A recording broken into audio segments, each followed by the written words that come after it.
అడుగడుగునా వెల్లివిరుస్తున్న అభిమానం పంతం నానాజీ గెలుపుకై కదులుతున్న ప్రజానీకం. కాకినాడ రూరల్ 3వ డివిజన్ జనసేన టీడీపీ బీజేపీ పార్టీల ఆధ్వర్యంలో నిర్వహించిన ఇంటింటా ప్రచారంలో భాగంగా గుడారిగుంట, దుర్గమ్మ తాడి, వనదుర్గాదేవి ఆలయ తదితర ప్రాంతాలలో పర్యటించి ఓటర్లను గాజు గ్లాసు గుర్తుకు ఓటు వేసి అఖండ మెజార్టీతో గెలిపించాలని కోరుతున్న కాకినాడ రూరల్ నియోజకవర్గ జనసేన టీడీపీ బీజేపీ పార్టీల ఉమ్మడి అభ్యర్థి పంతం నానాజీ వెంకటేశ్వరరావు. చంద్రబాబు నాయుడు గారు ముఖ్యమంత్రి నానాజీ గారు అబ్బాయి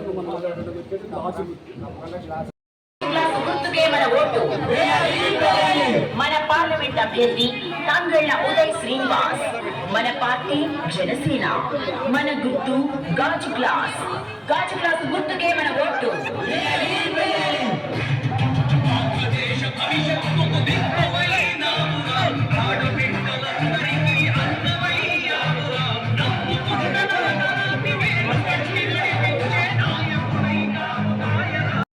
ఓటు అడుగుతా ఉన్నాం, చాలా సగర్వంగా ఓటు అడుగుతూ ఉన్నాం. ఎందుకంటే గతంలో మా శాసనసభ్యులు అలాగే గతంలో తెలుగుదేశం పార్టీ చేసినటువంటి అభివృద్ధి చూపించుకుంటూ సగర్వంగా అడుగుతూ ఉన్నాం. అలాగే పవన్ కళ్యాణ్ గారి యొక్క నీతి ఒక పరిపాలనలోకి రాకుండానే ఒక వ్యవస్థగా తను చేసిన మంచి పనుల గురించి, ప్రజలకు చేసిన పనుల గురించి ఇవాళ చెప్తూ అడుగుతూ ఉన్నాం. కనీస మౌలిక సదుపాయాలు చేయాలని చెప్పి ప్రతి ఒక్కరు కూడా అడుగుతూ ఉన్నారు. ఏ ఇంటికి వెళ్ళినా సరే, ఎక్కడికి వెళ్ళినా సరే డ్రైనేజ్ సమస్య, ప్రతి చోట డ్రైనేజ్ సమస్య, రోడ్డు సమస్య, మరొక అదేంటంటే బ్లీచింగ్ సమస్య, దోమల మందు కొట్టిన సమస్య, మంచినీరు కొనుక్కునే పరిస్థితి ఎంత దౌర్భాగ్యంగా తయారైందంటే అంత దౌర్భాగ్యమైన పరిస్థితి ఉంది. నేను చెప్తా ఉన్నాం, ఖచ్చితంగా నేను రేపు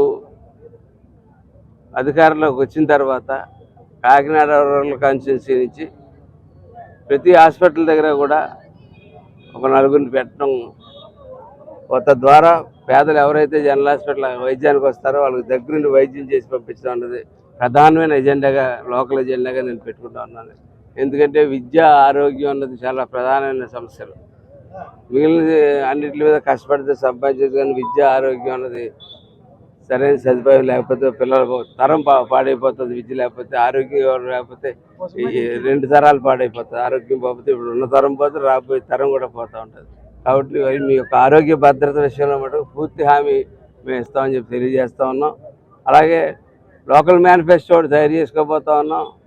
మేము శాసనసభ్యులు, మాజీ శాసనసభ్యులు, కోఆర్డినేటర్లు, కోఆర్డినేటర్లు, అలాగే సీనియర్ నాయకులైనటువంటి మన కృష్ణమోహన్ గారు, ఇటువంటి అందరూ కలిసి ఒక లోకల్ మేనిఫెస్టో తయారు చేసుకోబోతా ఉన్నాం. లోకల్ మేనిఫెస్టో తయారు చేసుకుని ఆ మేనిఫెస్టో ద్వారా మా వార్డు యొక్క అధ్యక్షుల ద్వారా మీకు అప్రోచ్ అవుతామని చెప్పి తెలియజేసి సెలవు తీసుకుంటాం. తెలుగుదేశం పార్టీ, జనసేన పార్టీ, అలాగే బీజేపీ పార్టీ ఉమ్మడి అభ్యర్థి అయినటువంటి పంతం నానాజీ గారికి క్యాన్వాసింగ్ చేస్తున్నాము. అద్భుతమైన జనస్పందన నిలుస్తుంది. ఎందుకంటే మా తెలుగుదేశం పార్టీ ఎంతో ప్రతిష్టకరమైన పార్టీ. ఈరోజు జనసేన కూడా మాతో కలిసింది కాబట్టి ఇక్కడ ఉమ్మడి అభ్యర్థి అయినటువంటి పంతం నానాజీ గారు జనసేన తరఫున పోటీ చేస్తున్నారు కాబట్టి అందరికీ కూడా గాజు గ్లాస్ గుర్తుకి ఓటేయమని చెప్పి మేము అందరం అర్చిస్తున్నాము. ఖచ్చితంగా ఈ 3వ వార్డులో అత్యంత మెజార్టీ తోటి మరి ఈరోజు మా కార్యకర్తలు, జనసేన పార్టీ కార్యకర్తలు తీసుకొచ్చిన నానాజీ గారికి బహుమతిగా ఇస్తారని చెప్పి కోరుకుంటున్నాను. ఎక్కడా లేని స్పందన ఈరోజు కాకినాడ రూరల్లో అద్భుతంగా ఉంది. కాకినాడ రూరల్లో మరి ఓటింగ్ శాతం ఎలా చూసుకున్నా ఖచ్చితంగా 70% ఖచ్చితంగా పడుతుంది. ఖచ్చితంగా నానాజీ గారికి ఈరోజు 40,000 నుంచి 45,000 వరకు మెజార్టీ వస్తుందంటే అతిశయం లేదు. ఖచ్చితంగా ఉమ్మడి అభ్యర్థి నానాజీ గారు అత్యంత మెజార్టీతో గెలిచింది. కాకినాడ రూరల్ ఈవేళ గెలవటం కన్ఫర్మ్.